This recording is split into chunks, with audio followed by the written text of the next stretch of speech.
Hi, welcome back. So last time we explored the possibilities of making Nutella at home. If you didn't watch it, here it is. All in all, I really enjoyed it.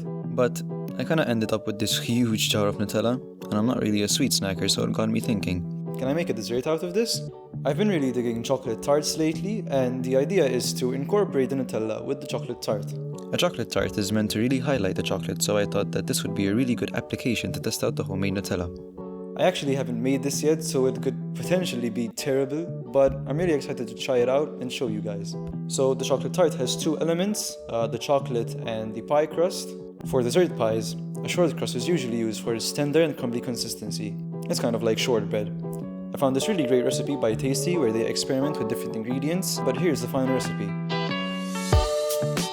In a blender, add 210 grams of all-purpose flour and 55 grams of powdered sugar.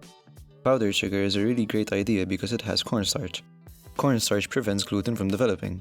Gluten makes dough more chewy, and the lack of gluten will therefore result in a more tender crust. Add some salt and pulse it quickly so the ingredients can mix. Next is to add 140 grams of cubed butter bit by bit, straight out of the fridge.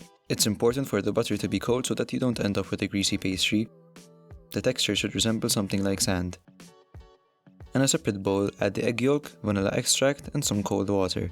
The egg yolk really helps to bind the dough. Add this mixture to the dry ingredients and mix. My mixture was looking a bit dry, so I actually added more water. Once the wet ingredients have incorporated, stop mixing so that the gluten doesn't develop. Extra gluten development usually leads to a gummy texture, and we really don't want that. Once we have our little ball, we can wrap it in plastic and store it in the fridge for at least half an hour. This chilling process will make forming the tart dough much easier. Once chilled, place the dough between two sheets of parchment paper to avoid using more flour. Another neat little trick Tasty use is rotating the dough 90 degrees with every couple rolls. It really helps to create a better circular shape and a more even thickness. Once ready, transfer the dough to your pan and poke the bottom of the dough so that steam is allowed to escape. If you don't do this, the surface will puff up. Now, grease the dough for at least 10 minutes to help it firm up, and once ready, add some pie weights, or in my case, rice.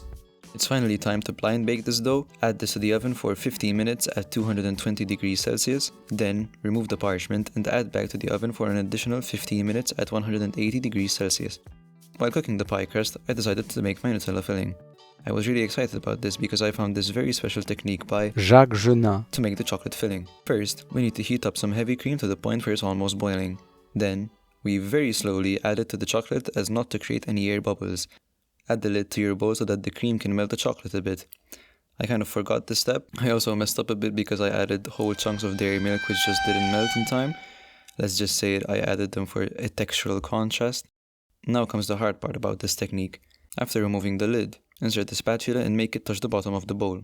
Then, stir without lifting the spatula. The reason for this whole process is to ensure that no air bubbles are incorporated. This, by the way, was so relaxing.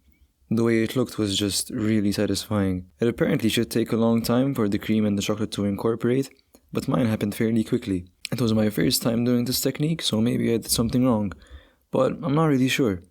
Then, just slowly add the chocolate filling to the tart, leave it in the fridge, and after a couple of hours, it should solidify. Before I cooled it down, I used this cool trick from Alvin Zoo where he used a microplane to straighten out the edges and give it this really refined look.